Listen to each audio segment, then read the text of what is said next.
Jeremy Corbyn. Abstract. Jeremy Bernard Corbyn, KRBN, born 26 May 1949, is a British politician who served as leader of the Labour Party and leader of the opposition from 2015 to 2020. Corbyn has been the Member of Parliament, MP, for Islington North since 1983. Ideologically, he identifies himself as a socialist. Born in Chippenham, Wiltshire, and raised in both Wiltshire and Shropshire, Corbyn joined Labour as a teenager. Moving to London, he became a trade union representative. In 1974 he was elected to Haringey Council and became secretary of Hornsey constituency Labour Party, until being elected as the MP for Islington North in 1983. His activism has included roles in anti-fascist action, the anti-apartheid movement and the campaign for nuclear disarmament, and advocating for a united Ireland. As a backbench MP, he frequently voted against the Labour whip, including new Labour governments under Tony Blair and Gordon Brown. A vocal opponent of the Iraq War, he chaired the Stop the War coalition from 2011 to 2015. Corbyn received the Gandhi International Peace Award in 2013 and the Sean McBride Peace Prize in 2017. According to a number of studies, media coverage of Corbyn has often been hostile.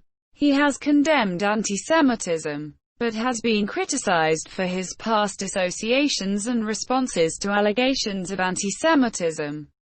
Within the Labour Party, Corbyn was elected Labour leader in 2015.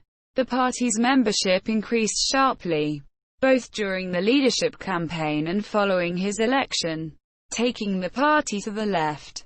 He advocated renationalisation of public utilities and the railways, a less interventionist military policy, and reversals of austerity cuts to welfare and public services.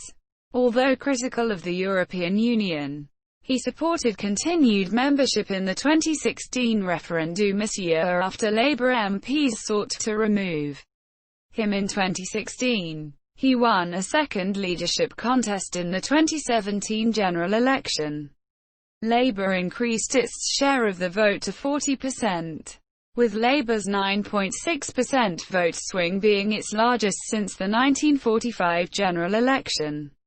Under Corbyn, Labour achieved a net gain of 30 seats and a hung parliament, but the party remained in opposition. In 2019 Corbyn endorsed holding a referendum on any Brexit withdrawal agreement, with a personal stance of neutrality. In the 2019 general election, Labour's vote share fell to 32%, its lowest since 2015, leading to a net loss of 60 seats and leaving it with 202, its fewest since 1935. Corbyn said that he would not lead Labour into the next election, triggering a leadership election in 2020 that was won by Keir Starmer. Early life. Corbyn was born on 26 May 1949 in Chippenham, Wiltshire, and lived until the age of 7 in the nearby village of Kington St Michael. He is the youngest of the 4 sons of Naomi Loveday, née Josling, 1915–1987, a maths teacher, and David Benjamin Corbyn, 1915–1986, an electrical engineer and expert in power rectifiers. His brother Piers Corbyn is a physicist, meteorologist and weather forecaster. His parents were Labour Party members and peace campaigners who met in the 1930s at a committee meeting in support of the Spanish Republic at Conway Hall during the Spanish Civil War. When Corbyn was 7, the family moved to Pave Lane in Shropshire, where his father bought Yew Tree Manor, a 17th-century country house which was once part of the Duke of Sutherland's Lilleshall estate. Corbyn attended Castle House School, an independent preparatory school near Newport, Shropshire, before at age 11, becoming a day student at the Adams Grammar School in the town. While still at school, he became active in the Wrexham constituency Young Socialists, his local Labour Party, and the League Against Cruel Sports. He joined the Labour Party at age 16 and achieved 2 A-levels at grade E, the lowest possible passing grade. Before leaving school at 18, Corbyn joined the Campaign for Nuclear Disarmament, CND, in 1966 whilst at school, and later became one of its 3 vice-chairs and subsequently vice president. Around this time, he also campaigned against the Vietnam War. After school, Corbyn worked briefly as a reporter for a local newspaper, the Newport and Market Drayton Advertiser.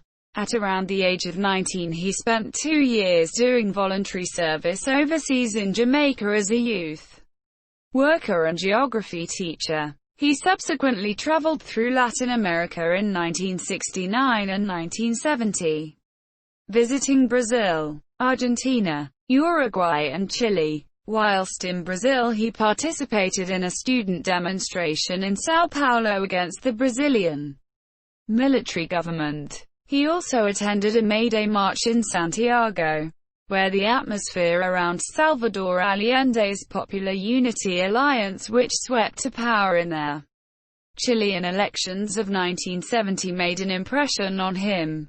Notice something very different from anything I had experienced. What Popular Unity and Allende had done was weld together the folk tradition, the song tradition, the artistic tradition and the intellectual tradition. Early career and political activities. Returning to the UK in 1971, he worked as an official for the National Union of Tailors and Garment Workers. Corbyn began a course in trade union studies at North London Polytechnic but left after a year without a degree. After a series of arguments with his tutors over the curriculum this year, he worked as a trade union organizer for the National Union of Public Employees, NUPE, and Amalgamated Engineering and Electrical Union, where his union was approached by Tony Benn and encouraged to produce a blueprint for workers' control of British Leyland. The plans did not proceed after Benn was moved to a different department. He was appointed a member of a district health authority, and in early 1974, at the age of 24, he was elected to Haringey Council in South Hornsey Ward. After boundary changes in 1978, he was re-elected in Haringey Ward as councillor, remaining so until 1983. As a delegate from Hornsey to the Labour Party conference in 1978, Corbyn successfully moved a motion calling for dentists to be employed by the NHS rather than private contractors. He also spoke in another debate, describing a motion calling for greater support for law and order as more appropriate to the National Front than to the Labour Party. Corbyn became the local Labour Party's agent and organiser, and had responsibility for the 1979 general election campaign in Hornsey. Around this time, he became involved with the London Labour Briefing, where he was a contributor, described by The Times in 1981 as Briefing's founder. The Economist in a 1982 article named Corbyn as Briefing's general secretary figure, as did a profile on Corbyn compiled by Parliamentary biographer Andrew Roth in 2004, which asserts that he joined the editorial board as general secretary in 1979. Michael Crick in his 2016 edition of Militant says Corbyn was a member of the editorial board, as does Lansley, Goss and Wolmar's 1989 work, The Rise and Fall of the Municipal Left. Corbyn said these reports were inaccurate in 2017, telling Sophie Rich, "I read the magazine. I wrote for the magazine. I was not a member of the editorial board. I didn't agree with it." He worked on Tony Benn's unsuccessful deputy leadership campaign in 1981. He was keen to allow former International Marxist Group member Tariq Ali to join the party, despite Labour's national executive having declared him unacceptable, and declared that, so far as we are concerned, he's a member of the party and he'll be issued with a card. In May 1982, when Corbyn was chairman of the constituency Labour Party, Ali was given a party card signed by Corbyn. In November, the local party voted by 17 to 14 to insist on Ali's membership up to and including the point of disbandment of the party.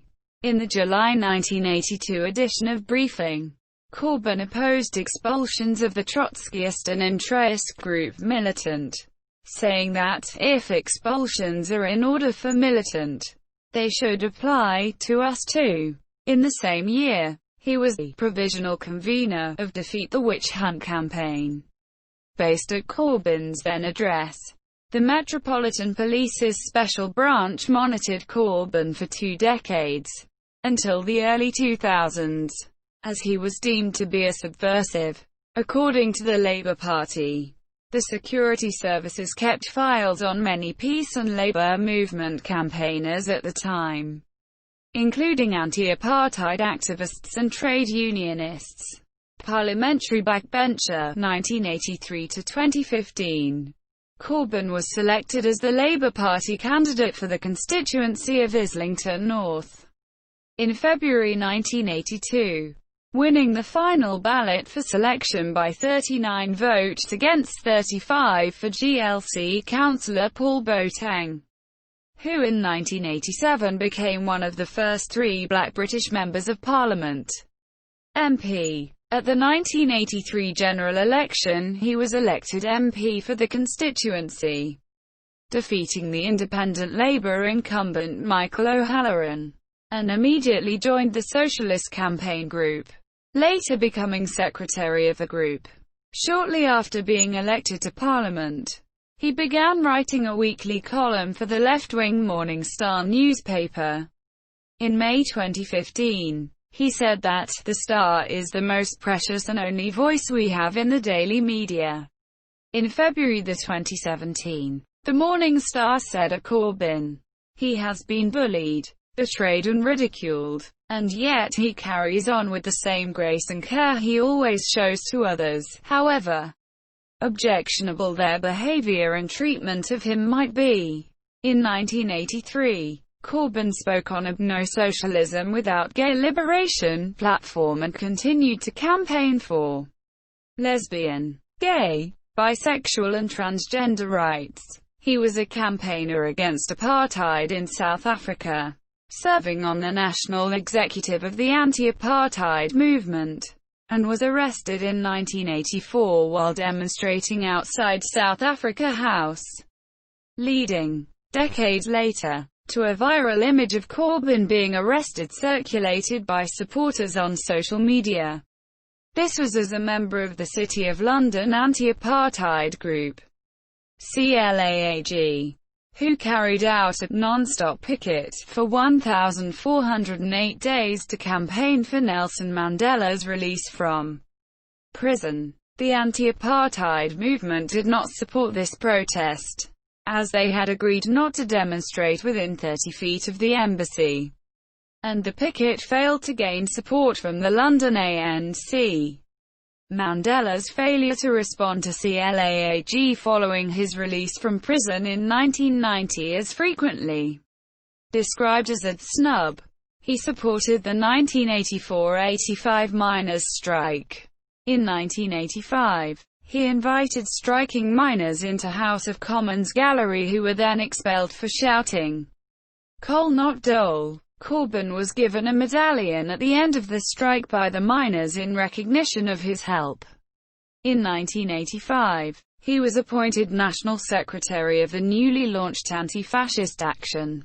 During the BBC's Newsnight in 1984, Conservative MP Terry Dix asserted that so-called Labour scruffs, such as Corbyn, who at this time was known for wearing an old polo-necked sweater to the Commons, should be banned from addressing the House of Commons unless they maintained higher standards. Corbyn responded, saying that, "It's not a fashion parade. It's not a gentleman's club. It's not a banker's institute. It's a place where the people are represented." In 1990, Corbyn opposed the poll tax, formerly known as the community charge, and nearly went to jail for not paying the tax. He appeared in court the following year as a result. Corbyn supported the campaign to overturn the convictions of Jawad Botma and Samar Alami for the 1994 bombing of the Israeli embassy in London, which argued that there was insufficient evidence to tie them to the act. Along with Amnesty International, Unison and a number of journalists and other MPs, Botma and Alami had admitted possessing explosives and guns but denied they were for use in Britain. The convictions were upheld by the High Court of Justice in 2001 and by the European Court of Human Rights in 2007. Corbyn sat on the Social Security Select Committee from 1992 to 1997, the London Regional Select Committee from 2009 to 2010, and the Justice Select Committee from 2010 to 2015. A long-standing supporter of a united Ireland.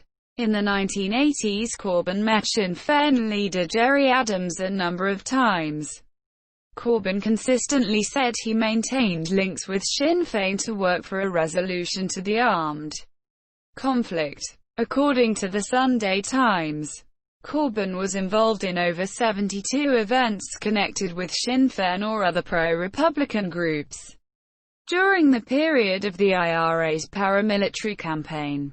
Corbyn met Adams at the 1983 and 1989 Labour conferences, facilitated by pro-IRA group Red Action, and in 1983 at Westminster, along with a number of other Labour MPs. In 1984, Corbyn and Ken Livingstone invited Adams, two convicted IRA volunteers and other members of Sinn Féin to Westminster. During the 1980s, he campaigned on behalf of the Guildford Four and Birmingham Six, who were wrongly convicted of responsibility for IRA bombings in England in the mid-70s. In 1986, Corbyn was arrested with 15 demonstrators protesting against what they saw as weak evidence and poor treatment during the trial of a group of IRA members including Patrick McGee, who was convicted of the Brighton Hotel bombing and other attacks. After refusing police requests to move from outside the court, Corbyn and the other protesters were arrested for obstruction and held for 5 hours before being released on bail, but were not charged. Following the 1987 Loughgall ambush, in which 8 IRA members and 1 civilian were shot dead by the British Army in a pre-planned ambush of an IRA attack on a Royal Ulster Constabulary base, Corbyn attended a commemoration by the Wolfe Tone Society and stated, "I'm happy to commemorate all those who died fighting for an independent Ireland." Corbyn has said that he had attended the event and a minute of silence to call for a peace and dialogue process. He voted against the 1985 Anglo-Irish Agreement, saying, "We believe that the agreement strengthens rather than weakens the border between the 6 and the 26 counties, and those of us who wish to see a united Ireland oppose the agreement for that reason." In the early 1990s, MI5 opened a temporary file on Corbyn to monitor his links to the IRA. In 1994, Corbyn signed a Commons motion condemning the 1974 Birmingham pub bombings, which killed 21 people. The meeting took place 3 weeks after the IRA's bombing of the Conservative Party leadership that killed 5 people. A short time after IRA plans to bomb London were foiled in 1996, Corbyn invited Adams to the House of Commons for a press conference to promote Adams' autobiography. Before the dawn, Northern Ireland Secretary Mo Mowlam and Prime Minister Tony Blair condemned the invitation, with Mowlam arguing that it was detrimental to the peace process, and Blair threatening disciplinary action. Adams cancelled the event to save further embarrassment to Corbyn and to avoid negative publicity. In 1998, he supported and voted for the Good Friday Agreement, saying he looked forward to peace, hope and reconciliation in Ireland in the future. In 2017, Corbyn said that he had never met the IRA, although Shadow Home Secretary Diane Abbott later clarified that although he had met members of the IRA, he met with them in their capacity as activists in Sinn Féin. Between 1997 and 2010, during the most recent Labour government, Corbyn was the Labour MP who voted most often against the party whip, including 3-line whip votes. In 2005 he was identified as the second most rebellious Labour MP of all time when the party was in government. He was the most rebellious Labour MP in the 1997 to 2001 Parliament, the 2001 to 2005 Parliament and the 2005 to 2010 Parliament, defying the whip 428 times while Labour was in power. Jacobin described him as a figure who for decades challenged them from the backbench as one of the most rebellious left-wing members of Parliament. In October 2001, Corbyn was elected to the steering committee of the Stop the War coalition, which was formed to oppose the war in Afghanistan which started later that year. In 2002, Corbyn reported unrest. There is disquiet about issues of foreign policy among some members of the Labour Party. He cited the deployment of troops to Afghanistan and the threat of bombing Iraq as examples. He was vehemently opposed to the Iraq War in 2003, and spoke at dozens of anti-war rallies in Britain and overseas.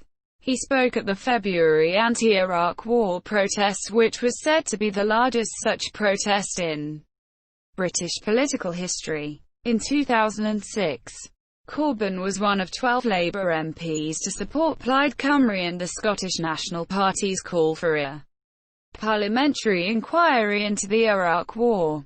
He was elected chair of the coalition in succession to Andrew Murray in September 2011, but resigned once he became leader of the Labour Party in September 2015. Corbyn is a member of a number of parliamentary trade union groups. He is sponsored by several trade unions, including Unison, Unite and the National Union of Rail, Maritime and Transport Workers. He is a supporter of the Unite Against Fascism pressure group. Corbyn was chair of the All-Party Parliamentary Group, APPG, on the Chagos Islands, chair of the APPG on Mexico, vice chair of the APPG on Latin America and vice chair of the APPG on human rights. He has advocated for the rights of the forcibly removed Chagosians to return to the British Indian Ocean Territory. Corbyn appeared on a call-in show on Press TV, an Iranian government television channel, several times between 2009 and 2012. He was criticized for appearing on the channel in light of Iran executing and imprisoning homosexuals, as well as Corbyn not questioning contributors who called the BBC Zionist liars and described Israel as a disease. Corbyn said in response that he used the program to address human rights issues, and that his appearance fee was not an enormous amount, and was used to help meet constituency office costs.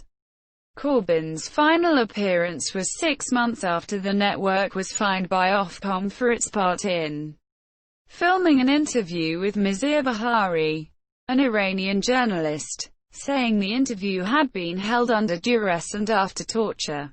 Ofcom ruled in November 2010 that Corbyn did not show due impartiality when he appeared on Press TV as a guest presenter on George Galloway's weekly show.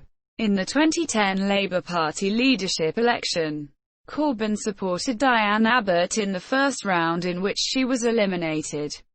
Thereafter, he supported Ed Miliband. Corbyn was one of 16 signatories to an open letter to Ed Miliband in January 2015 calling for Labour to make a commitment to opposing further austerity, to take rail franchises back into public ownership, and to strengthen collective bargaining arrangements. Before becoming party leader, Corbyn had been returned as Member of Parliament for Islington North 7 times, gaining 60.24% of the vote and a majority of 21,194 in the 2015 general election. Leadership of the Labour Party 2015 to 2020.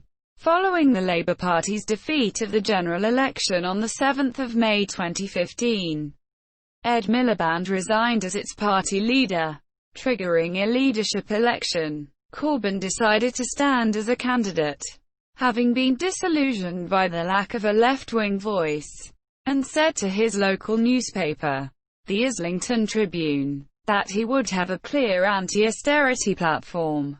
He also said he would vote to scrap the Trident nuclear weapons system and would seek to withdraw from NATO. He suggested that Britain should establish a national investment bank to boost house building and improve economic growth and lift wages in areas that had less investment in infrastructure. He would also aim to eliminate the current budget deficit over time and restore the 50p top rate of income tax. He added, "This decision is in response to an overwhelming call by Labour Party members who want to see a broader range of candidates and a thorough debate about the future of the party.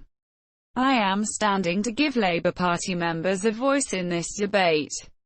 He indicated that, if he were elected, policies that he put forward would need to be approved by party members before being adopted and that he wanted to implement the democratic will of our party.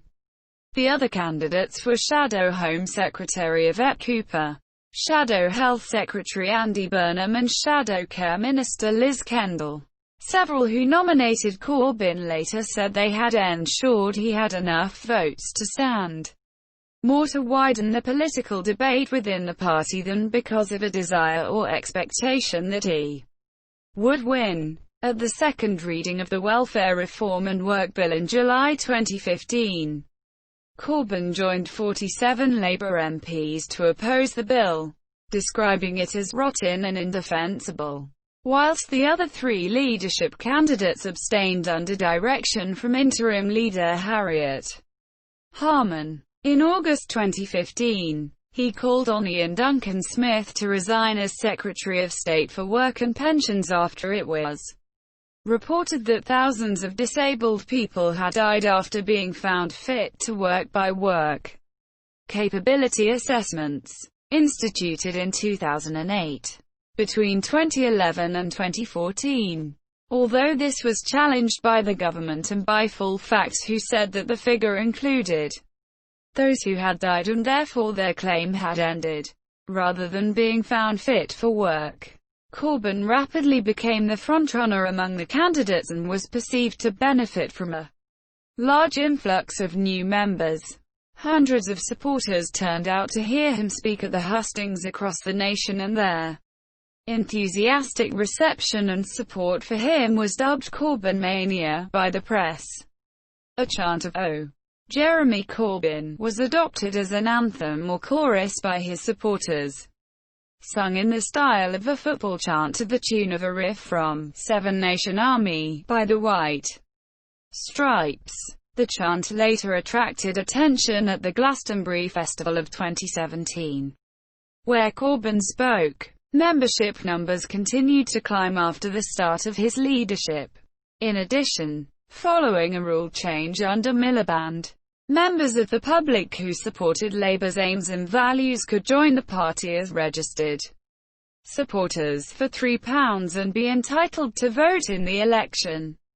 There was speculation that the rule change would lead to Corbyn being elected by registered supporters without majority support from ordinary members. He was elected party leader in a landslide victory on 12 September 2015 with 59.5% of first preference votes in the first round of voting. He would have won in the first round with 51% of votes, even without £3 registered supporters, having gained the support of 49.6% of full members and 57.6% of affiliated supporters.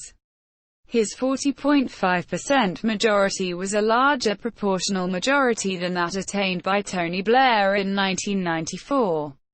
His margin of victory was said to be the largest mandate ever won by a party leader. After being elected leader, Corbyn became leader of the official opposition, and shortly thereafter his appointment to the Privy Council was announced. In Corbyn's first Prime Minister's Questions session as leader, he broke with the traditional format by asking the Prime Minister 6 questions he had received from members of the public. The result of his invitation to Labour Party members to send suggestions, for which he received around 40,000 emails. Corbyn stressed his desire to reduce the theatrical nature of the House of Commons, and his debut was described in a Guardian editorial as a good start and a long overdue change to the tone of PMQs. He delivered his first Labour Party conference address as leader on 29 September 2015. Party membership nearly doubled between the May 2015 election and October 2015, attributed largely to the election as leader of Corbyn. In September 2015, an unnamed senior serving general in the British Army stated that a mutiny by the Army could occur if a future Corbyn government moved to scrap Trident, pull out of NATO or reduce the size of the armed forces. The general said the army just wouldn't stand for it. The General Staff would not allow a Prime Minister to jeopardize the security of this country, and I think people would use whatever means possible, fair or foul, to prevent that. You can't put a maverick in charge of a country's security. In July 2016, a study and analysis by academics from the London School of Economics of months of 8 national newspaper articles about Corbyn in the first months of his leadership of Labour showed that 75% of them either distorted or failed to represent his actual views on subjects. On 13 September 2015, Corbyn unveiled his shadow cabinet. He appointed his leadership campaign manager and long-standing political ally John McDonnell as shadow chancellor, leadership opponent Andy Burnham as shadow Home Secretary, and Angela Eagle as shadow First Secretary of State to deputise for him in the House of Commons. Corbyn promoted a number of female backbench MPs to shadow cabinet roles, including Diane Abbott, Heidi Alexander and Lisa Nandy, making his the first shadow cabinet with more women than men, although the most senior roles went to men. In October 2015, Corbyn appointed The Guardian journalist Sia Milne as the Labour Party's executive director of strategy and communications, after members of Islamic State carried out terrorist attacks in Paris in November 2015. Corbyn agreed with David Cameron that a political settlement between the Syrian government and the rebels should be aimed at resolving the Syrian civil war. Prime Minister David Cameron sought to build political consensus for UK military intervention against his targets in Syria in the days after the attacks.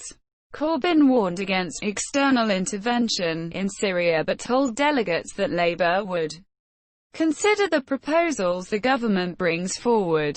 After Cameron set out his case for military intervention to Parliament, Corbyn held a shadow cabinet meeting, in which he said he would continue with efforts to reach a common view on Syria, while Shadow Foreign Secretary Hilary Benn suggested the case for air strikes was compelling. Corbyn sent a letter to Labour MPs saying that he could not support military action against Islamic State. The issue whether what the Prime Minister is proposing strengthens or undermines On national security, I do not believe the current proposal for airstrikes in Syria will protect our security and therefore cannot support it.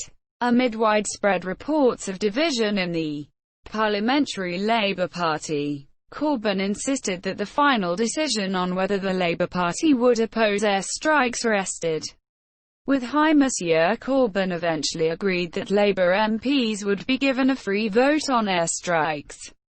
When the issue was voted on, 66 Labour MPs voted for the Syrian airstrikes, including Hilary Benn and Deputy Labour leader Tom Watson, while Corbyn and the majority of Labour MPs voted against. There was widespread speculation following the vote that Corbyn would reshuffle his shadow cabinet to remove Hilary Benn, but Corbyn's January reshuffle retained Benn in the same position. The reshuffle prompted the resignations of 3 junior shadow ministers who were unhappy that Corbyn had sacked or moved shadow ministers who disagreed with his position on Syria and Trident. On 6 January 2016, Corbyn replaced Shadow Culture Secretary Michael Dooher with Shadow Defence Secretary Maria Eagle, who was in turn replaced by Shadow Employment Minister Emily Thornberry. Thornberry, unlike Maria Eagle, is an opponent of nuclear weapons and British involvement in Syria. Corbyn also replaced Shadow Europe Minister, not attending Shadow Cabinet, Pat McFadden with Pat Glass. On the 11th of January 2016, Shadow Attorney General Catherine McKinnell resigned, citing party infighting, family reasons and the ability to speak in Parliament beyond her legal portfolio.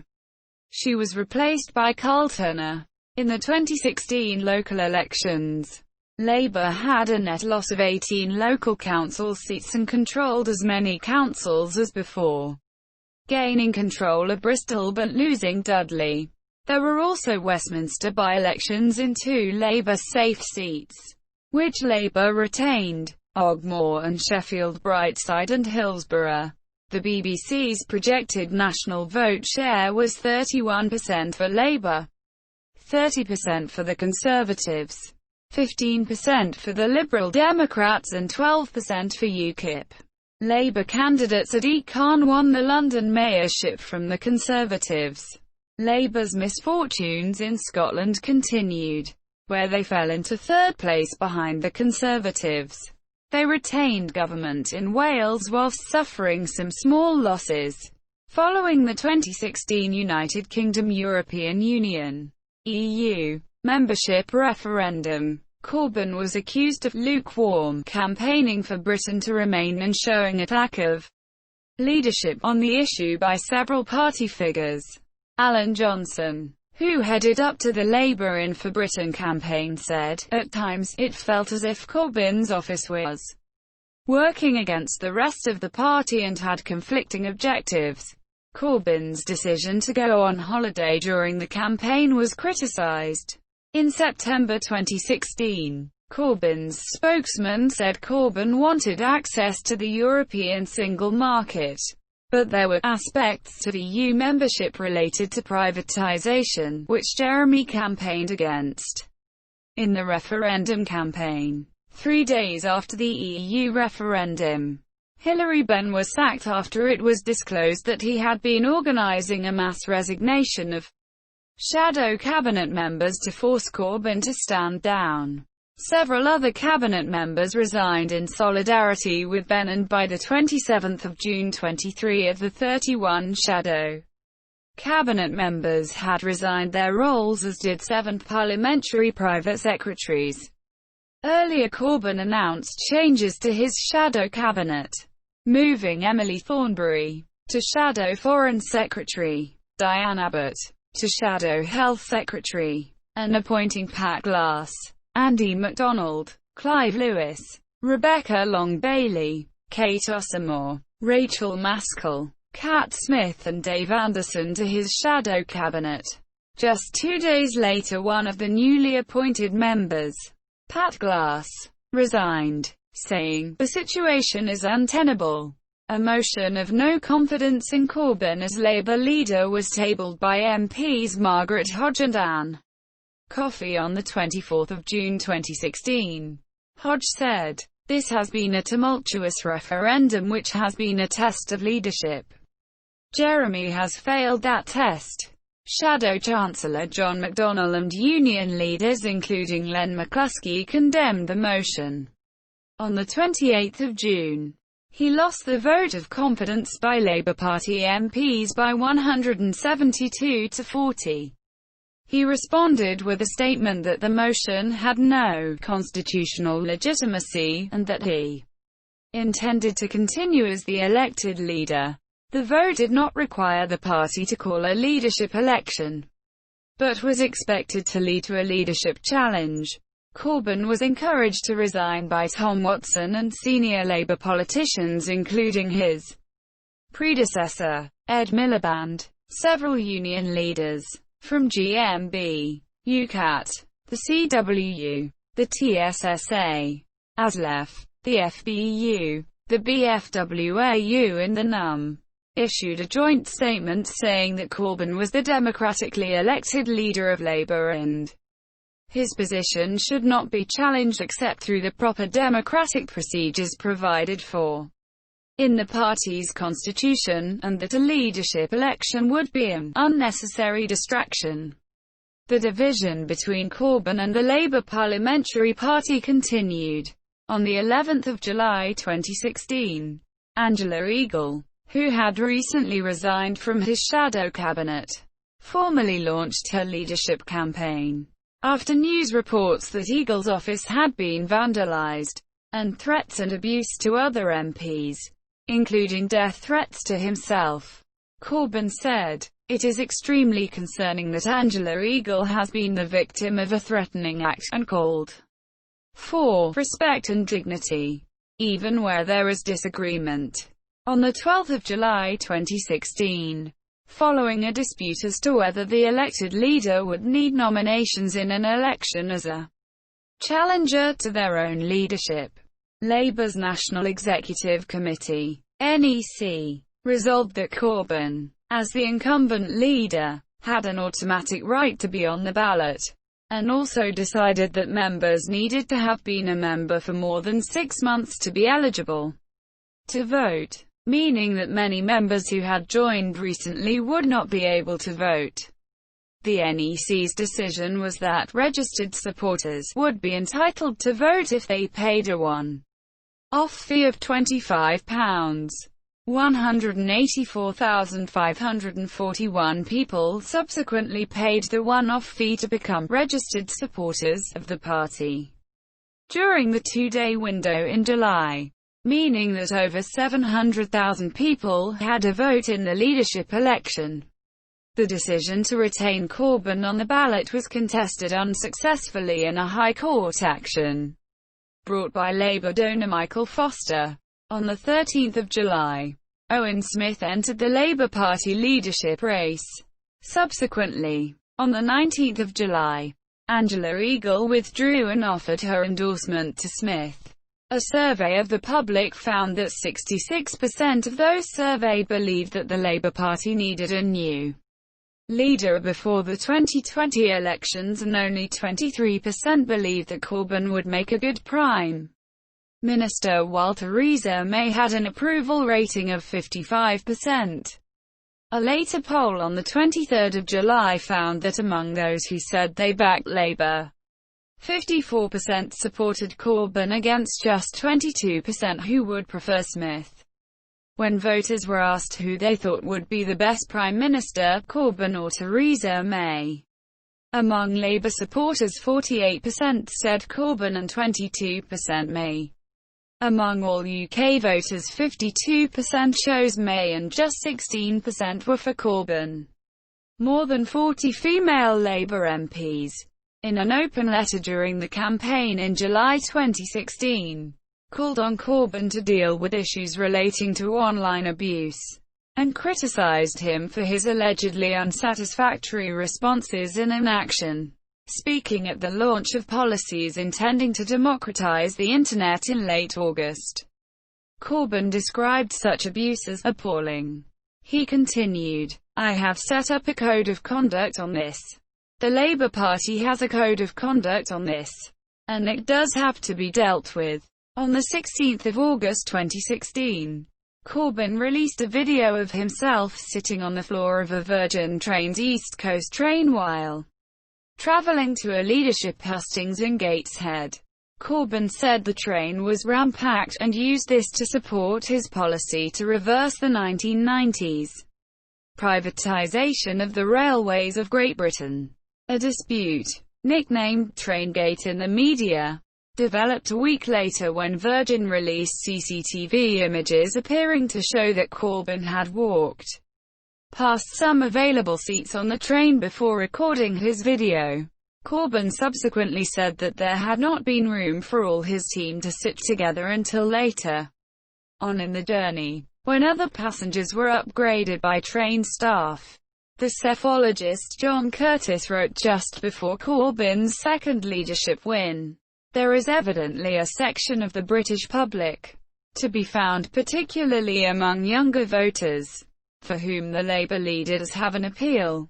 It just does not look like a section that is big enough, on its own at least, to enable Labour to win a general election." Meanwhile, a poll for The Independent by BMG Research suggested that working-class voters were more likely to consider Corbyn incompetent than those from the middle class, and a higher proportion thought he was out of touch. Also, Martin Kettle of The Guardian wrote that many Labour MPs, even some who face defeat, want an early election to prove decisively that Corbyn's Labour is unelectable as a government. If there is hope for Labour, it lies with the voters. Only they can change the party. Corbyn was re-elected as Labour leader on the 24th of September, with 313,209 votes, 61.8%, compared to 193,229, 38.2%. For Owen Smith, a slightly increased share of the vote compared to his election in 2015, when he won 59%. On a turnout of 77.6%, Corbyn won the support of 59% of party members, 70% of registered supporters and 60% of affiliated supporters. In his acceptance speech, Corbyn called on the Labour family to end their divisions and to wipe that slate clean from today and get on with the work we've got to do as a party. He continued, "Together, arguing for the real change this country needs. I have no doubt this party can win the next election whenever the Prime Minister decides to call it, and form the next government." In January 2017, Corbyn announced that he would impose a three-line whip to force Labour MPs in favour of triggering Article 50 of the Treaty on European Union to initiate the withdrawal of the UK from the EU. In response, two Labour whips said they would vote against the bill. Tulip Siddiq, the Shadow Minister for Early Years, and Joe Stevens, the Shadow Welsh Secretary, resigned in protest on the 1st of February. 47 Labour MPs defied Corbyn's whip on the second reading of the bill. At the 2017 local elections, Labour lost nearly 400 councillors and control of Derbyshire and Nottinghamshire County Council. The BBC's projected national vote share was 38% for the Conservatives, 27% for Labour, 18% for the Liberal Democrats and 5% for UKIP, with others on around 12%. Corbyn said he welcomed Prime Minister Theresa May's proposal to seek an early general election in 2017. He said his party should support the government's move in the parliamentary vote. Earlier in the year, Corbyn had become the first opposition party leader since 1982 to lose a by-election to an incumbent government, and at the time May called the election, Labour trailed the Conservative Party by up to 25 points in some opinion polls. A large Conservative majority was widely predicted. Following the short campaign, Labour again finished as the second largest party in Parliament but surprised many pundits by increasing their share of the popular vote to 40%, resulting in a net gain of 30 seats in a hung Parliament. It was the first time Labour had made a net gain of seats since 1997.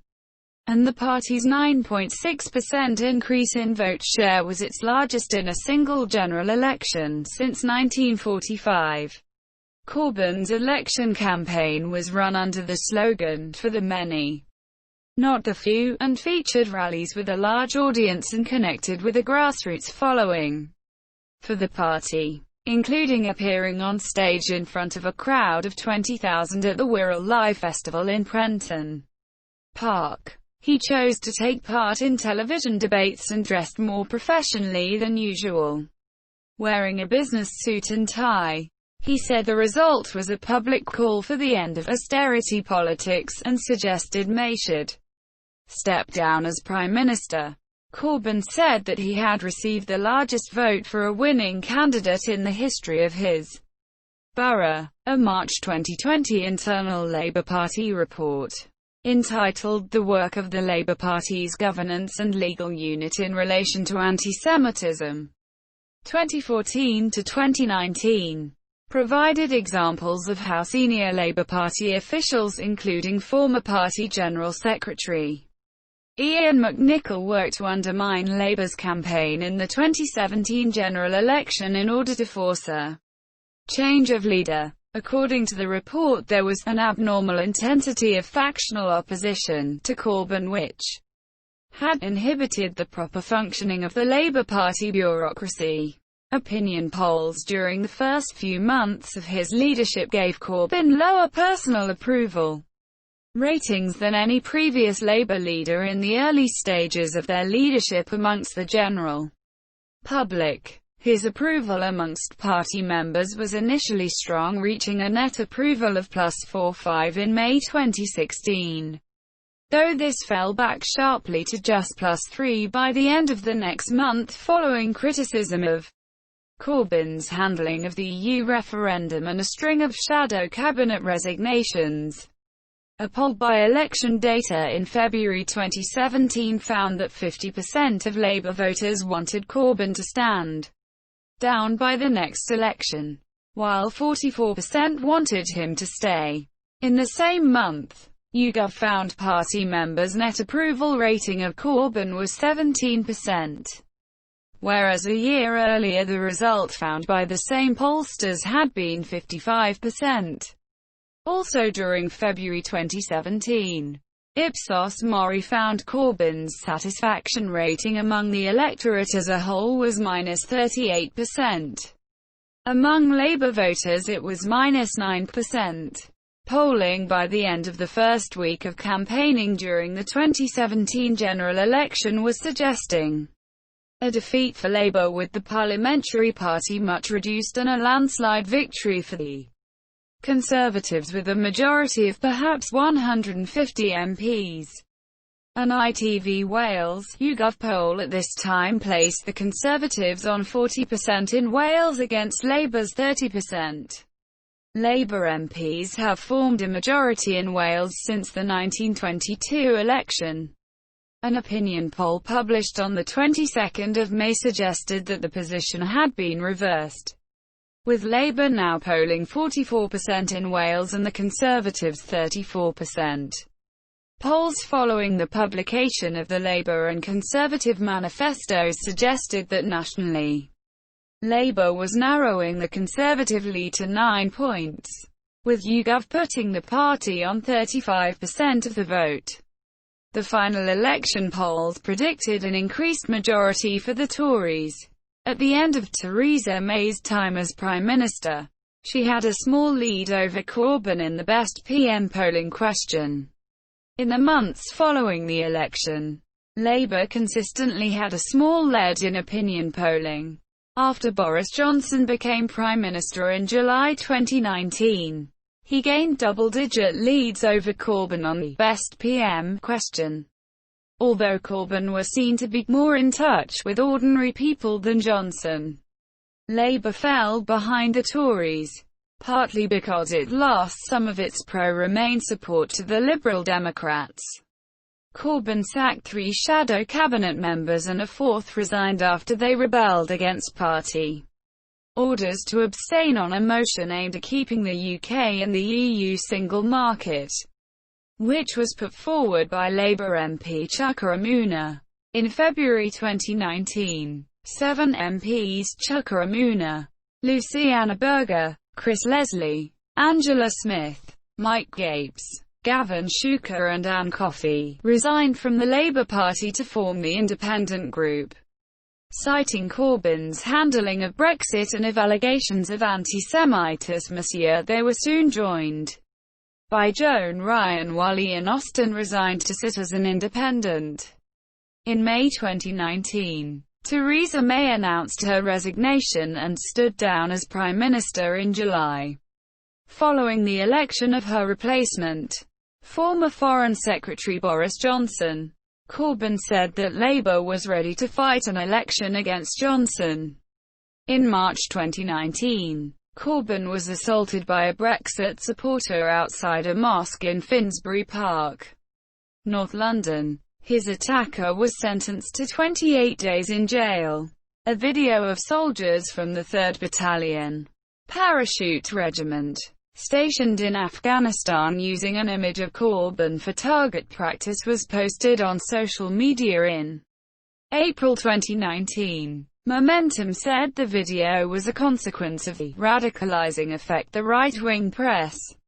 The Independent expressed the view that Corbyn was unpopular in parts of the military because of his past policies on Northern Ireland, Trident and opposition to the Iraq War and other foreign interventions. In July 2019, the soldiers involved received reprimands, with 2 being demoted. In 2019, Corbyn refused an invitation to attend a state banquet for Donald Trump, hosted by Queen Elizabeth II during the president's June visit to the UK. Corbyn then attended a London protest outside Trump and May's joint press conference and requested a meeting with Trump to discuss issues such as the climate emergency, threats to peace and the refugee crisis. Trump rejected the request, saying that Corbyn was a negative force. Following the Labour Party's unsuccessful performance in the 2019 general election, Corbyn stated that he intended to step down as leader following the election of a successor and that he would not lead the party into the next election. Corbyn himself was re-elected for Islington North with 64.3% of the vote share and a majority of 26,188 votes over the runner-up candidate representing the Liberal Democrats, with Labour's share of the vote falling by 8.7%. Labour MPs were elected in 202 seats, their lowest representation since 1935 and 4th successive election defeat, although the party's share of the vote was higher than in 2015 and 2010. The Guardian described the results as a realignment of UK politics as the Conservative landslide took many traditionally Labour seats in England and Wales. Corbyn insisted that he had pride in the manifesto that Labour put forward and blamed the defeat on Brexit. According to polling by Lord Ashcroft, Corbyn was himself a major contribution to the party's defeat. On the 3rd of April 2020, in a final message to Labour Party members while leader of the party, Corbyn said, "I can assure you my voice will not be stilled. I'll be out there campaigning for socialism, peace and justice. And I feel sure we'll be doing that together." He also claimed that Labour in the last 5 years, under his leadership, had changed the agenda on austerity and how the economy is run. On the 4th of April 2020, the results of the 2020 Labour Party leadership election were announced, with Keir Starmer winning the election and succeeding Corbyn as the leader of the Labour Party. Policies and views. Although in 1997 the political scientists David Butler and Dennis Kavanagh described Corbyn's political stance as far-left, it was suggested by Stephen Bush in 2017 that his association with the party's left wing owes more to his past career and rhetoric than the policies he has pursued as party leader. When asked what politicized him in an interview in 2015, Corbyn said, "Peace issues, Vietnam issue, environmental issues." When asked if he regarded himself as a Marxist, Corbyn responded by saying, "That is a very interesting question actually. I haven't thought about that for a long time. I haven't really read as much of Marx as we should have done. I have read quite a bit but not that much." Similarly, defending John McDonnell's statement that there is a lot to learn from Karl Marx's book Das Kapital, Corbyn described Marx as a great economist. Corbyn has said he has read some of the works of Adam Smith, Karl Marx and David Ricardo and has looked at many others. Corbyn has campaigned against private finance initiative schemes, supported a higher rate of income tax for the wealthiest in society, and his shadow chancellor proposed the introduction of a £10 per hour living wage. He advocates recouping losses from tax avoidance and evasion by investing £1 billion in HMRC. Corbyn would also seek to reduce an estimated £93 billion that companies receive in tax relief. The amount is made up of several reliefs, including railway and energy subsidies, regional development grants, relief on investment and government procurement from the private sector. Corbyn opposes austerity, and has advocated an economic strategy based on investing to grow as opposed to making spending cuts. During his first Labour leadership election campaign, Corbyn proposed that the Bank of England should be able to issue money for capital spending, especially house building, instead of quantitative easing, which attempts to stimulate the economy by buying assets from commercial banks. He describes it as people's quantitative easing. A number of economists, including Steve Keen, argued in a letter to The Guardian that, although there were other opinions, their view was that there was nothing extreme left about the anti-austerity policies he proposed. In his leadership campaign, Robert Skidelsky offered a qualified endorsement of Corbyn's proposals to carry out QE through a national investment bank, as the policy would change the central bank's focus on stabilizing prices. It has been argued it could increase the perceived risk of investing in the UK and raise the prospect of increased inflation. His second leadership campaign saw him promise £500 billion in additional public spending, though he did not detail how he would fund it. Corbyn has been a consistent supporter of renationalising public utilities, such as the now privatised British rail and energy companies, back into public ownership. Initially, Corbyn suggested completely renationalising the entire railway network, but would now bring them under public control, line by line, as franchises expire. Corbyn is a long-standing supporter of a united Ireland and reportedly described himself as campaigner against imperialism in Ireland in 1984. In 1985, Corbyn voted against the Anglo-Irish Agreement, saying that it strengthened the border between Northern Ireland and the Republic of Ireland, and he opposed it as he wished to see a united Ireland. In July 1998, Corbyn endorsed the Good Friday Agreement by voting for the Northern Ireland Bill, saying, "We look forward to peace, hope and reconciliation in Ireland in the future." Corbyn would prefer Britain to become a republic, but has said that, given the royal family's popularity, it's not a battle that I am fighting. On the issue of Scottish independence, when asked if he would consider himself a unionist, Corbyn said, "No, I would describe myself as a socialist. I would prefer the UK to stay together. Yes, but I recognise the right of people to take the decision on their own autonomy and independence.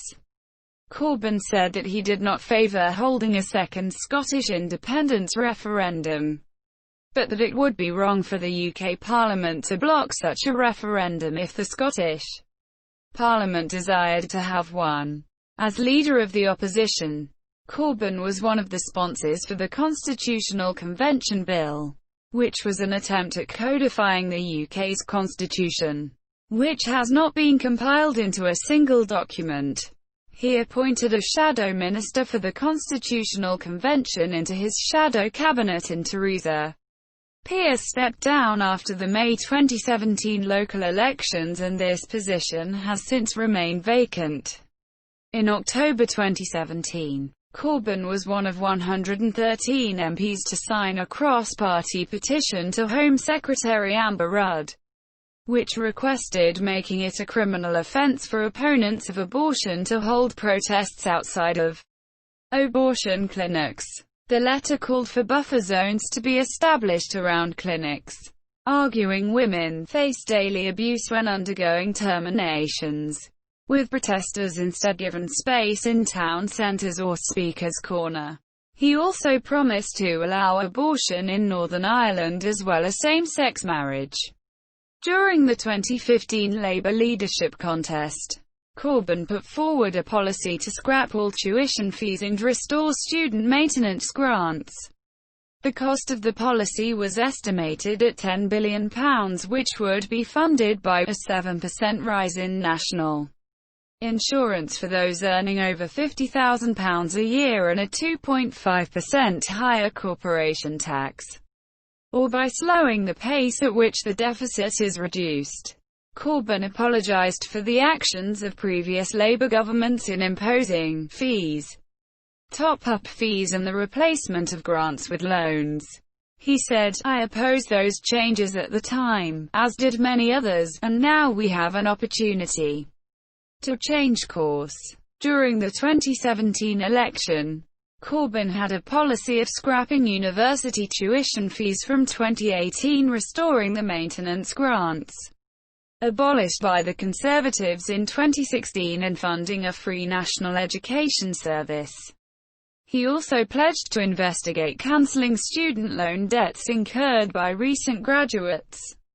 The policy said that the British average student starts their working life with debts of £44,000 due to tuition costs, and that university tuition is free in many Northern European countries. The education changes were costed at £9.5 billion and would be funded by increasing taxes on the top 5% of earners and increasing corporations tax. Corbyn has previously been a left-wing Eurosceptic. In the 1975 European Communities referendum, Corbyn opposed Britain's membership of the European Communities, the precursor of the EU. Corbyn also opposed the ratification of the Maastricht Treaty in 1993, opposed the Lisbon Treaty in 2008, and backed a proposed referendum on British withdrawal from the EU in 2011. He accused the EU of acting brutally in the 2015 Greek crisis by allowing financiers to destroy its economy. During his leadership campaign, Corbyn said there might be circumstances in which he would favour withdrawal from the EU.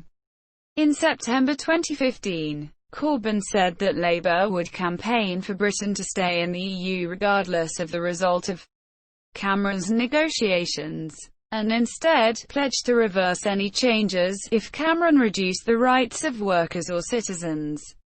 He also believed that Britain should play a crucial role in Europe by making demands about working arrangements across the continent, the levels of corporation taxation, and in forming an agreement on environmental regulation. In June 2016, in the run-up to the EU referendum, Corbyn said that there was an overwhelming case for staying in the EU. In a speech in London, Corbyn said, "We, the Labour Party, are overwhelmingly for staying in, because we believe the European Union has brought investment, jobs and protection for workers, consumers and the environment. Corbyn also criticised media coverage and warnings from both sides, saying that the debate had been dominated too much by myth-making and prophecies of doom. He said he was 7 or 7.5 out of 10 for staying in the EU.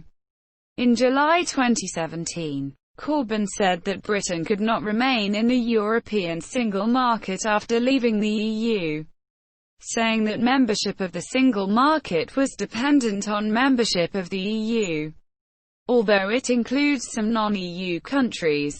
Shadow Minister Barry Gardiner later suggested that Corbyn meant that Labour interpreted the referendum result as wanting to leave the single market. Corbyn said that Labour would campaign for an alternative arrangement involving tariff-free access. In October 2017, Corbyn said that he would vote Remain if there were another referendum this year. In January 2018, Corbyn reiterated that Labour would not seek to keep the UK in the single market after Brexit, and in June 2018 he called for a new single market deal for the UK after Brexit, maintaining full access to the EU internal market, as opposed to the Norway model, which pro-Remainers in the party wished to see. In 2018, Corbyn said his main reason for not committing to remaining in the single market was freedom from EU rules on state aid to industry. He said the UK government should not be held back, inside or outside the EU, from taking the steps we need to support cutting-edge industries and local business. This prompted backlash from senior EU figures, who said that state subsidization would be a red line in negotiations, as it would lead to a possible trade war between the UK and EU. One senior figure told The Times, "We have to protect ourselves and the single market. If a Corbyn government implements his declared policies, the level playing field mechanism will lead to increased costs for Britain to access the single market because of distortions caused by state aid." Also in 2018, Corbyn said he would seek a new type of customs union with the European Union, but will seek exemptions of some EU regulations for the UK, such as those regarding state aid and government subsidies. In January 2019, Labour lost a vote of no confidence in the government. The Conservative government sought to open cross-party talks, while Corbyn initially said Labour would refuse to attend talks unless the government ruled out a no-deal Brexit. In March 2019, Corbyn said that he could vote Leave in a second referendum, depending on the Brexit deal on offer. Following the 2019 European Parliament election, Corbyn endorsed holding a referendum on the Brexit withdrawal agreement regardless of who negotiates it. During the 1982 Falklands War, in a meeting of Haringey Council, Corbyn opposed a motion offering support to British troops sent to retake the islands, instead declaring the war to be a Tory plot, and submitted an alternative motion that condemned the war as a nauseating waste of lives and money. Corbyn has said that he would like Britain to achieve some reasonable accommodation with Argentina over their Falkland Islands dispute, with a degree of joint administration between the two countries over the islands. Corbyn does not consider himself an absolute pacifist and has named the Spanish Civil War the British naval blockade to stop the slave trade in the 19th century and the role of UN peacekeepers in the 1999 crisis in East Timor as justified conflicts. Opposing violence and war has been the whole purpose of his life. He prominently opposed the invasion of Iraq and war in Afghanistan, NATO-led military intervention in Libya, military strikes against Assad, Syria, and military action against ISIS, and served as the chair of the Stop the War Coalition. When challenged on whether there were any circumstances in which he would deploy military forces overseas. He said, "I'm sure there are some, but I can't think of them at the moment." Corbyn has called for Tony Blair to be investigated for alleged war crimes during the Iraq War. In July 2016, the Chilcot report of the Iraq inquiry was issued, criticizing the former Labour PM Tony Blair for joining the United States in the war against Iraq. Subsequently, Corbyn, who had voted against military action against Iraq, gave a speech in Westminster, commenting, "I now apologize sincerely on behalf of my party for the disastrous decision to go to war in Iraq in March 2003, which he called an act of military aggression launched on a false pretext, something that has long been regarded as illegal by the overwhelming weight of international opinion." Corbyn specifically apologized to the people of Iraq, to the families of British soldiers who died in Iraq or returned injured, and to the millions of British citizens who feel our democracy was traduced and undermined by their way in which the decision to go to war was taken on. Corbyn has said he would prefer to use diplomacy rather than armed force in international conflict. He would avoid military conflict by building up the diplomatic relationships and also trying to not isolate any country in Europe. His aim is to achieve a world where we don't need to go to war, where there is no need for it. NATO and nuclear weapons. Corbyn favours the United Kingdom leaving NATO.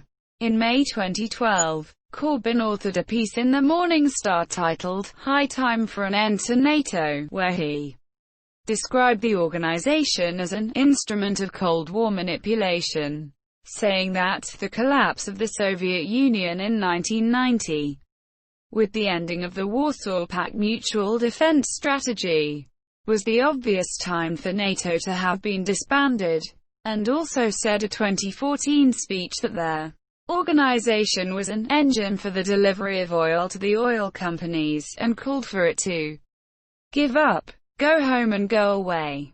For these comments and a refusal to answer whether he would defend a NATO ally in the case of attack, he was criticized by Anders Fogh Rasmussen, the former Prime Minister of Denmark and NATO Secretary-General, who said Corbyn's opinions were tempting President Putin to aggression, and made comparisons between his views and those of the American President Donald Trump.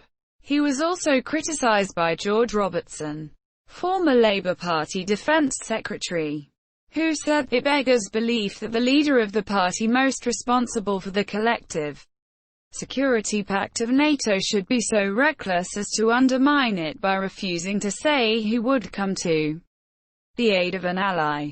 He has since acknowledged that the British public do not agree with his beliefs that the UK should leave NATO, and instead intends to push for the organisation to restrict its role. He believes there should be a debate about the extent of NATO's powers, including its democratic accountability, and why it has taken on a global role. In April 2014, Corbyn wrote an article for the Morning Star attributing the crisis in Ukraine to NATO. He said the root of the crisis lay in the US drive to expand eastwards, and described Russia's actions as not unprovoked. He has said it probably was a mistake to allow former Warsaw Pact countries to join NATO, as it has increased tensions with Russia and made the world infinitely more dangerous. Corbyn's views on Ukraine, Russia, and NATO were criticized by a number of writers, including Halia Koynash of the Kharkiv Human Rights Protection Group, Anne Applebaum in the Sunday Times, Ben Judah in The Independent, and Roger Boys in The Times. Writing for the Daily Telegraph, Edward Lucas saw Corbyn as having a desire to appease Russia by sacrificing Ukraine, and said that Corbyn's anti-imperialist sentiments did not stretch to understanding countries such as Ukraine. Lithuanian Ambassador Astas Skaisgirais disagreed with Corbyn's portrayal of NATO, saying her country was not forced or lured into NATO as part of an American global power grab. We were pounding on the door of the alliance, demanding to be let in. Corbyn is a long-standing supporter of unilateral nuclear disarmament, although he has suggested a compromise of having submarines without nuclear weapons. He has campaigned for many years against nuclear weapons and the replacement of Trident, and has said he would not authorize the use of nuclear weapons if he were Prime Minister. In June 2016, he agreed to allow Labour MPs a free vote on the replacement of Trident. In the subsequent vote, 140 Labour MPs voted with the government in favour of the new submarines, in line with party policy, and 47 joined Corbyn to vote against. During the debate, Corbyn said, "I do not believe the threat of mass murder is a legitimate way to deal with international relations." Following the election of Donald Trump in the 2016 U.S. presidential elections, Corbyn said that he believes that President Trump is not offering solutions to problems, but simply being divisive. Corbyn also called for a proposed Trump state visit to the UK to be cancelled following his executive order banning visitors from certain majority Muslim countries from entering the US. Corbyn has also criticised Trump's involvement in British politics after Trump claimed Boris Johnson should become PM and Nigel Farage should be part of the Brexit negotiating team, saying that it was not business who the British Prime Minister is following Trump's endorsement of Boris Johnson as a possible future leader. Corbyn has also criticised Trump's attacks on Sadiq Khan as unacceptable. Corbyn is a member of the Palestine Solidarity Campaign, campaigning, for example, against the killing of Palestinian civilians during conflict in Gaza in 2012 and again in 2017. Corbyn called for an investigation into Israeli influence in British politics. In August 2016, Corbyn said, "I am not in favour of the academic or cultural boycott of Israel. And I am not in favour of a blanket boycott of Israeli goods. I do support targeted boycotts aimed at undermining the existence of illegal settlements in the West Bank." At a meeting hosted by Stop the War Coalition in 2009, Corbyn said he invited friends from Hamas and Hezbollah to an event in Parliament.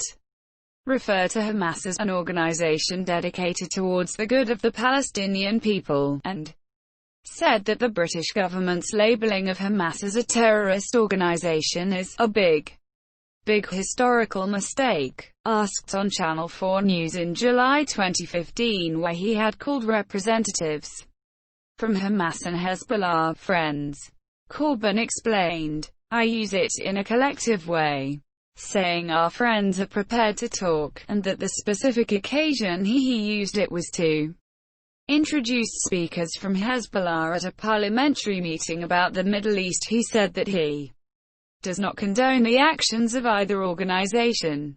Does it mean I agree with Hamas and what it does? No. Does it mean I agree with Hezbollah and what they do? No. What it means is that I think to bring about a peace process, you have to talk to people with whom you may profoundly disagree. There is not going to be a peace process unless there is talks involving Israel, Hezbollah and Hamas, and I think everyone knows that, he argued. In 2010, Corbyn said that some of the speeches by British members of Parliament about the Gaza flotilla raid in May 2010 were written by Israel using a pre-prepared script.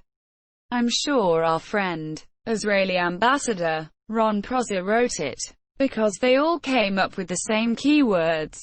The buzzwords were, Israel's need for security, and then, the extremism of the people on one ship, and the existence of Turkish militants on the vessel. It came through in every single speech. This stuff came through." In January 2017, Corbyn expressed concern about Israeli involvement in British politics after the broadcasting of the lobby He described the actions of the Israeli official, Shai Masot, as improper interference in this country's democratic process, and was concerned on national security grounds that Boris Johnson had said the matter was closed. In his keynote speech at the 2018 annual Labour Party conference, Corbyn said that, if elected, his government would immediately recognise the Palestinian state as a way of supporting a two-state solution to the Israeli-Palestinian conflict. He declared that the Labour Party condemned the shooting of hundreds of unarmed demonstrators in Gaza by Israeli forces and the passing of Israel's discriminatory nation-state law.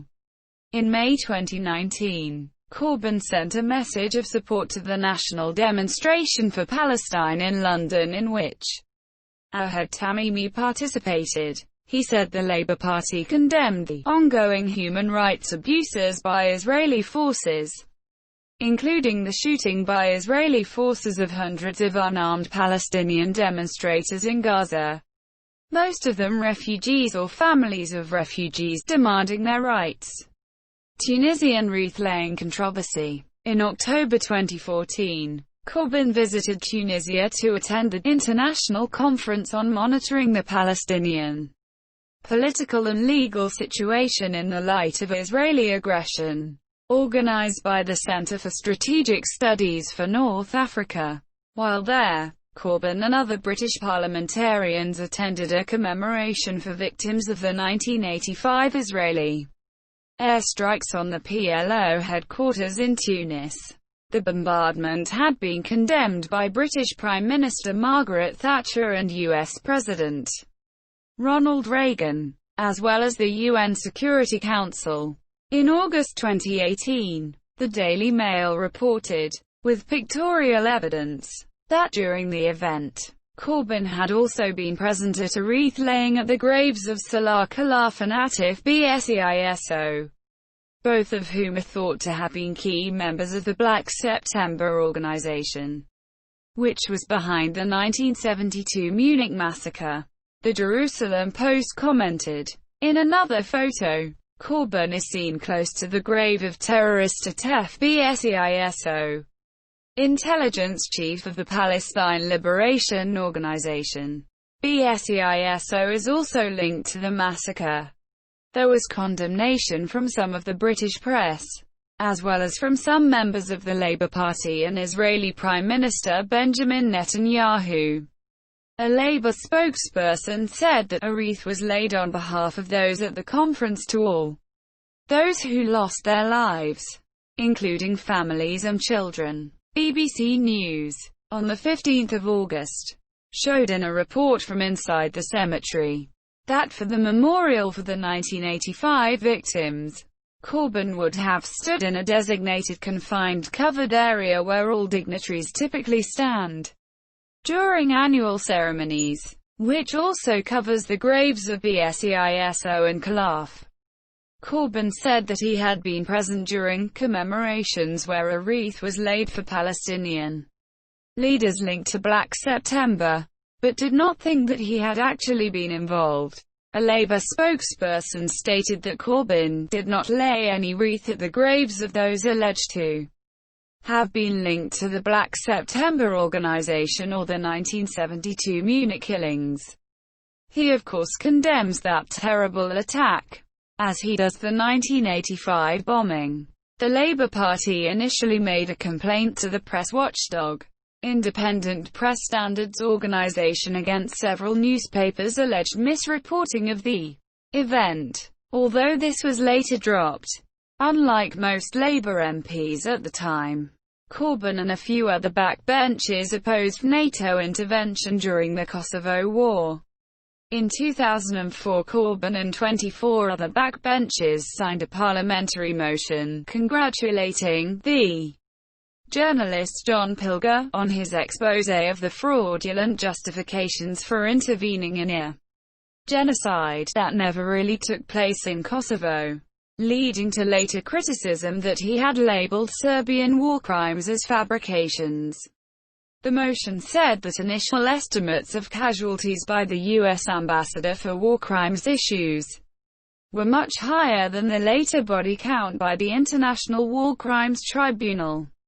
In 2006, Corbyn signed a petition calling for the lifting of the ban on the Tamil Tigers, which it referred to as the supposedly terrorist Tamil Tigers, stating that the Sri Lanka government is carrying out an undeclared war against the Tamil people, who have been struggling for more than 2 decades for the legitimate right to self-rule, and calling for an end to aerial bombardment by the Sri Lankan government.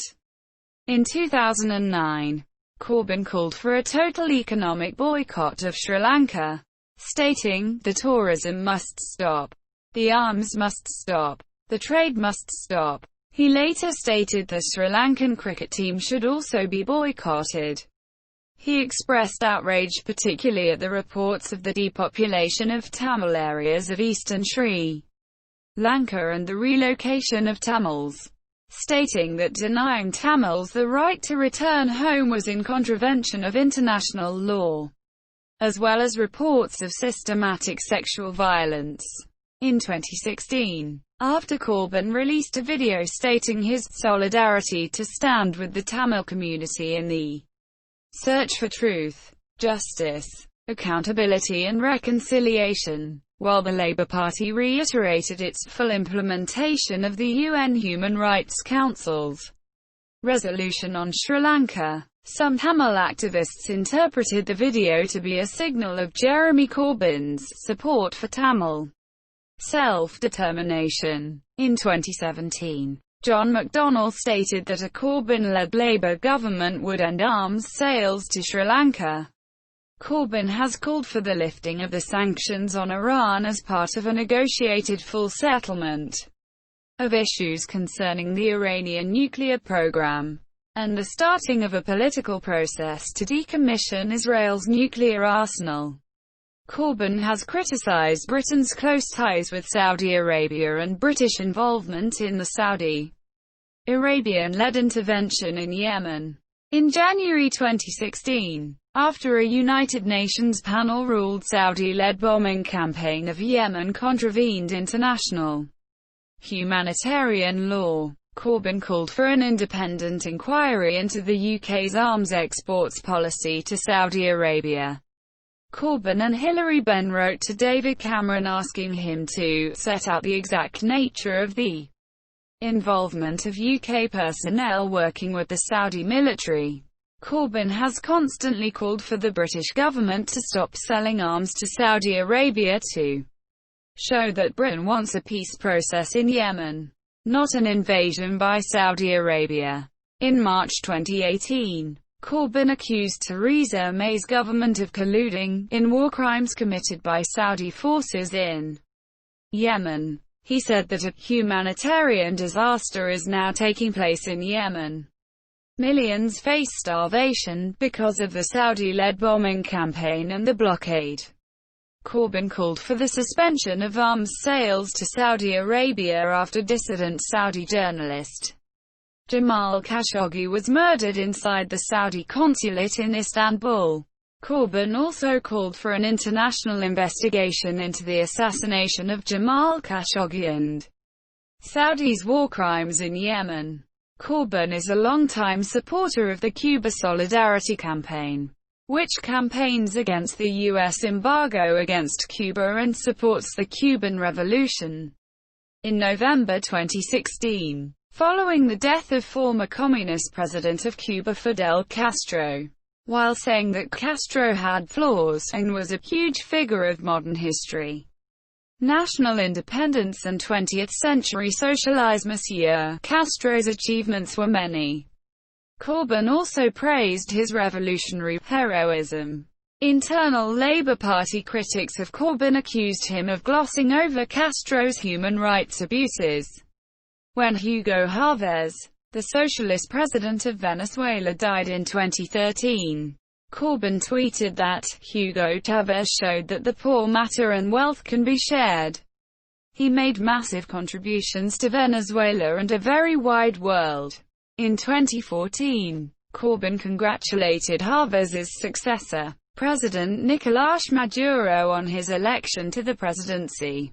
In February 2019, he said that intervention in Venezuela and sanctions against the government of Nicolás Maduro were wrong, and that only Venezuelans have the right to decide their own destiny.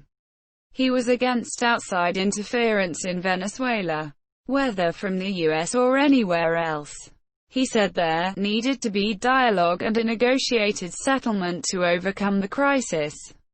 In 1988, Jeremy Corbyn was one of the first MPs to raise the issue of Saddam Hussein's Halabja chemical attack against the Kurdish people, at a time when Hussein was still an ally of the West in the aftermath. He called upon the Tory government to institute sanctions against Iraq and Iran to end their Iran-Iraq war, and to end the use of chemical weapons against the Kurds. In 2016, Corbyn said that, if peace is wanted in the region, the Kurdish people's right to self-determination must be accepted, referring to the Kurdish nationalist leader Abdullah Öcalan. He remarked, if there will be a peace process and solution, Öcalan must be free and at the table. At Chatham House in 2017, he was asked if he would condemn the genocide which is going on against the Kurds in Syria and in Turkey. Corbyn responded with, "I would be very strong with the Turkish government on its treatment of Kurdish people and minorities and the way in which it's denied them their decency and human rights." On warfare by Turkey against the Kurds, Corbyn stated, "If arms are being used to oppress people internally in violation of international law, then they simply should not be supplied to the Monsieur." Allegations of antisemitism. Corbyn has been accused of antisemitism in relation to past associations and comments, as well as his handling of allegations within the party. While defenders have cited his support for Jews against racist Monsieur, these associations included hosting a meeting where Holocaust survivor and anti-Zionist political activist Haj Omeir compared Israeli actions in Gaza to elements of the Holocaust. Corbyn stated of this event, "In the past, in pursuit of justice for the Palestinian people and peace in Israel-Palestine, I have on occasion appeared on platforms with people whose views I completely reject. I apologize for the concerns and anxiety that this has caused." Corbyn attended 2 or 3 of the annual Dear Yassin Remembered commemorations in London, with Jewish fellow Labour MP Gerald Kaufman, organised by a group founded by Paul Yassin, who has denied the Holocaust. He was a member of Facebook group onto which anti-Semitic content has been posted, entitled Palestine Live, History of Palestine, and Labour Party supporter. A spokesman for Mr. Corbyn said, "There are over 16,000 members of the Labour Party supporter group. Jeremy has never posted in the group, did not follow its content and was not an active participant." Corbyn also stated that he was unaware of the views expressed by Yassin and some members of the online groups, and had associated with Mayer and others with whom he disagreed in pursuit of progress in the Middle East. Yassin had written an essay on his website in 2008 entitled My Life as a Holocaust Denier. Some criticized Corbyn for opposing the deportation from the UK of cleric Raad Salah, who was accused of speaking of blood libel, the historical myth that Jews in Europe had used children's blood in making holy bread. Salah denied the accusation and successfully appealed his deportation. Corbyn said that Salah was a voice of the Palestinian people that needs to be heard, and criticized the then Home Secretary, Theresa May, of in effect giving an executive detention order against him. A Labour source also stated in response, Jeremy Corbyn is a determined supporter of justice for the Palestinian people and opponent of anti-Semitism. Monsieur, he condemns support for Palestinians being used as a mask for anti-Semitism, and attempts to silence legitimate criticism of Israel by wrongly conflating it with antisemitism. There was widespread criticism of the attempt to deport Raad Salah, including from Jews for Justice for Palestinians, and his appeal against deportation succeeded on all grounds. In 2018, Corbyn was criticized by Jewish leaders for not recognizing antisemitism, after Mir One publicized on social media in 2012 that his mural about exploitative bankers and industrialists was being censored, and Corbyn responded by questioning its removal. In response to the criticism, Corbyn said he regretted that he did not look more closely at the image, agreed it was anti-Semitic, and endorsed the decision to remove it.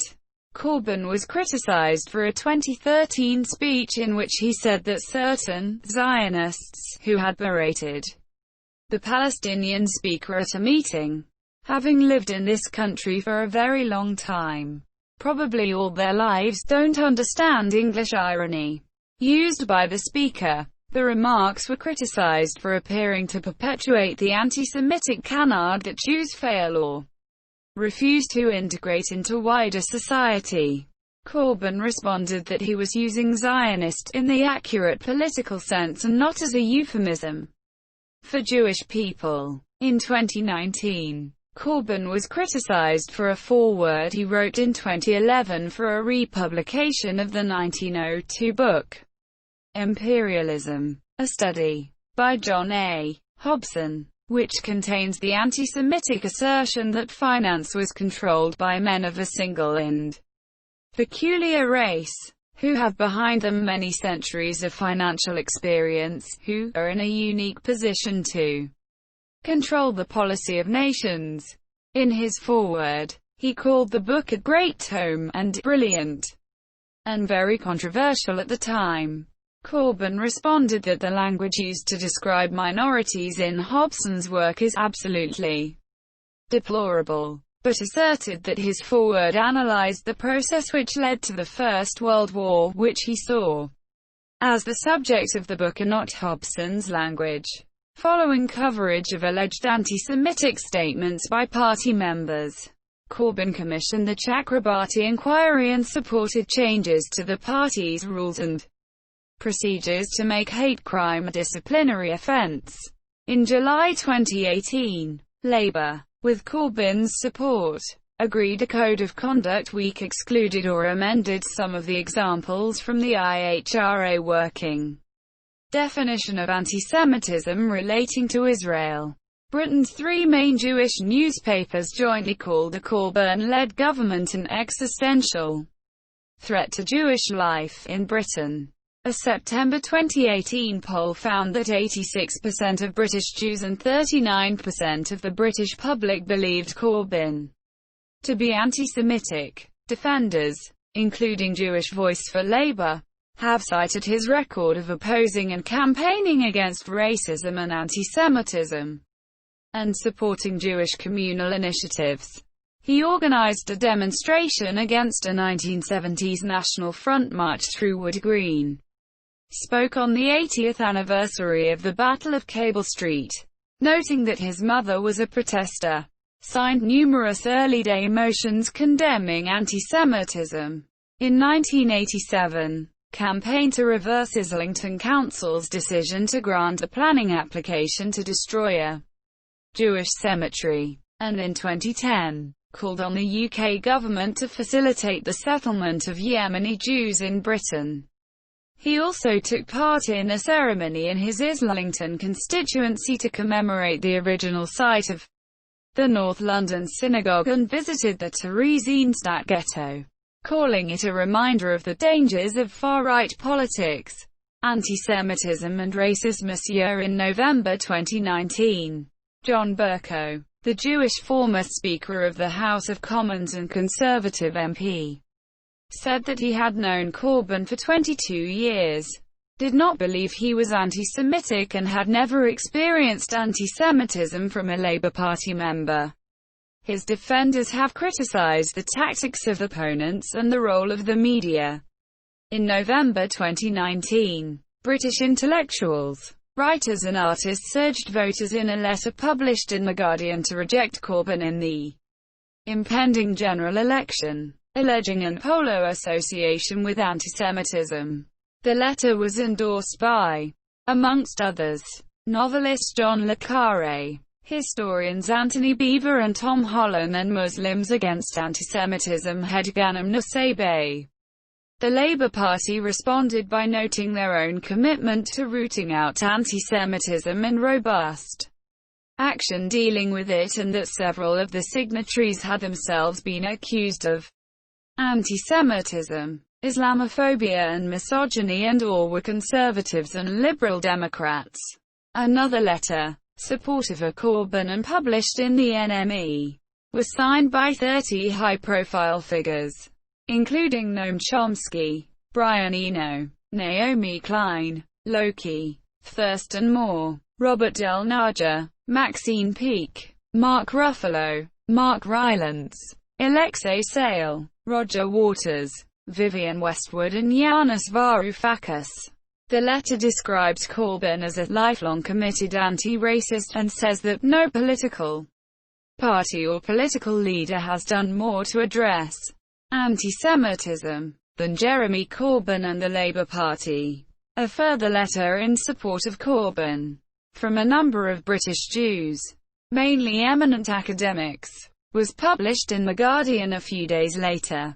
In April 2020, Sky News reported that an 860-page report into the handling of antisemitism by the party found that Corbyn's team inherited a lack of robust processes, systems, training, education and effective line management, and factional hostility towards Corbyn amongst former senior officials contributed to a litany of mistakes which affected the expeditious and resolute handling of disciplinary complaints.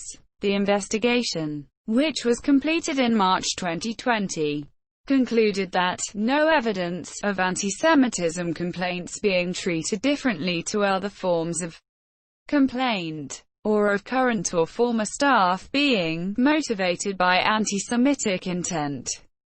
Media coverage. Analyses of domestic media coverage of Corbyn have found it to be critical or antagonistic. In July 2016, a study and analysis by academics from the London School of Economics of 2 months of 8 national newspaper articles about Corbyn around the time of his Labour leadership election showed that 75% of them either distorted or failed to represent his actual views on subjects. Another report by the Media Reform Coalition and Birkbeck College in July 2016, based on 10 days of coverage around the time of multiple shadow cabinet resignations, found marked and persistent imbalance in favor of sources critical to him. The International Business Times was the only outlet that gave him more favorable than critical coverage. In August 2016, a YouGov survey found that 97% of Corbyn supporters agreed that the mainstream media as a whole has been deliberately biasing coverage to portray Jeremy Corbyn in a negative manner, as did 51% of the general Labour electorate sample. In May 2017, Loughborough University's Centre for Research in Communication and Culture concluded that the media was attacking Jeremy Corbyn far more than Theresa May during 9 election campaign weekdays. Examined. The Daily Mail and Daily Express praised Theresa May for election pledges that were condemned when proposed by Labour in previous elections. In February 2018, Momentum reported that attacks on Corbyn in the press were associated with increases in their membership applications. In September 2019, Labour leaders argued that traditional mainstream media outlets showed bias. In December 2019, a study by Loughborough University of 5 weeks of the 2019 general election campaign found that British press coverage was twice as hostile to Labour and half as critical of the Conservatives. compared with the 2017 general election. Personal life. Corbyn lives in Finsbury Park, Islington, North London. He has been married 3 times and divorced twice, and has 3 sons with his second wife. In 1974, he married Jane Chapman, a fellow Labour councillor for Haringey and now a professor at the University of Lincoln. They divorced in 1979. In 1987, he married Chilean exile Claudia Brachita, granddaughter of Ricardo Brachita, Consul General of Spain in Santiago, by whom he has 3 sons. Corbyn missed his youngest son's birth as he was lecturing NUPE members at the same hospital. Following a difference of opinion about sending the son to a grammar school, Corbyn opposes selective education. They divorced in 1999 after 2 years of separation. Although Corbyn said in June 2015 that he continues to get on very well with his former wife, his son subsequently attended Queen Elizabeth's School, which was his wife's first choice. Their second son, Sebastian, worked on his leadership campaign and is now employed as John McDonnell's chief of staff. In 2001, his second oldest brother, Andrew Corbyn, a geologist, died of a brain hemorrhage in Papua New Guinea. Jeremy Corbyn went to Papua New Guinea, from where he travelled with the body to Australia, where his brother's wife and children were staying. In 2012, Corbyn went to Mexico to marry his Mexican-born partner Laura Alvarez, who runs a fair trade coffee import business. A former human rights lawyer in Mexico, she first met Corbyn shortly after his divorce from Brachita, having come to London to support her sister Marcella following the abduction of her niece to America by her sister's estranged husband. They contacted fellow Labour MP Tony Benn for assistance, who introduced them to Corbyn, who met with the police on their behalf and spoke at fundraisers, until the girl was located in 2003. Alvarez returned to Mexico, with the couple maintaining a long-distance relationship until she moved to London in 2011. Alvarez has described Corbyn as not very good at housework, but he is a good politician.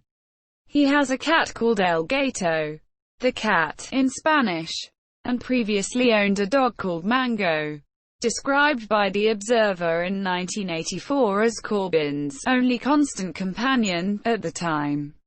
Corbyn named John Smith as the former Labour leader whom he most admired, describing him as a decent, nice, inclusive leader. He also said he was very close and very good friends with Michael Foot. Interviewed by The Huffington Post in December 2015, Corbyn refused to say what his religious beliefs are, saying that they were a private thing. While denying that he was an atheist, he has said that he is skeptical of having a God in his life. He compared his concerns about the environment to a sort of spiritualism. Corbyn has described himself as frugal, telling Simon Hattenstone of The Guardian, "I don't spend a lot of money. I lead a very normal life. I ride a bicycle and I don't have a car." He has been a vegetarian for nearly 50 years, after having volunteered on a pig farm in Jamaica when he was 19. Although he has been described in the media as teetotal, he said in an interview with the Mirror newspaper that he does drink alcohol but very little. Corbyn is a member of the all-party parliamentary group on cycling. He enjoys reading and writing, and speaks fluent Spanish. He supports Arsenal FC, based in his constituency, and has signed parliamentary motions praising the successes of the club's men's and women's teams. He named Jens Lehmann, Ian Wright, and Dennis Bergkamp as his favourite Arsenal players, and has campaigned for the club to pay its staff a living wage. Corbyn is an avid drain spotter, and has photographed decorative drain and manhole covers throughout the country. Styles and honours. In 2013, Corbyn was awarded the Gandhi International Peace Award for his consistent efforts over a 30-year parliamentary career to uphold the Gandhian values of social justice and non-violence. In the same year, he was honored by the Grassroots Diplomat Initiative for his ongoing support for a number of non-government organizations in civil causes. Corbyn has won the Parliamentary Beard of the Year award, a record 6 times, as well as being named as the Beard Liberation Front's Beard of the Year, having previously described his beard as a form of dissent against New Labour. In 2016, Corbyn was the subject of a musical entitled Corbyn the Musical: The Motorcycle Diaries, written by journalists Rupert Myers and Bobby Friedman. In 2017, the American magazine Foreign Policy named Corbyn in its top 100 global thinkers list for that year, for inspiring a new generation to re-engage in politics. In December 2017, he was one of 3 recipients awarded the Sean McBride Peace Prize for his sustained and powerful political work for disarmament and peace. The award was announced the previous September. External links. Media related to Jeremy Corbyn at Wikimedia Commons.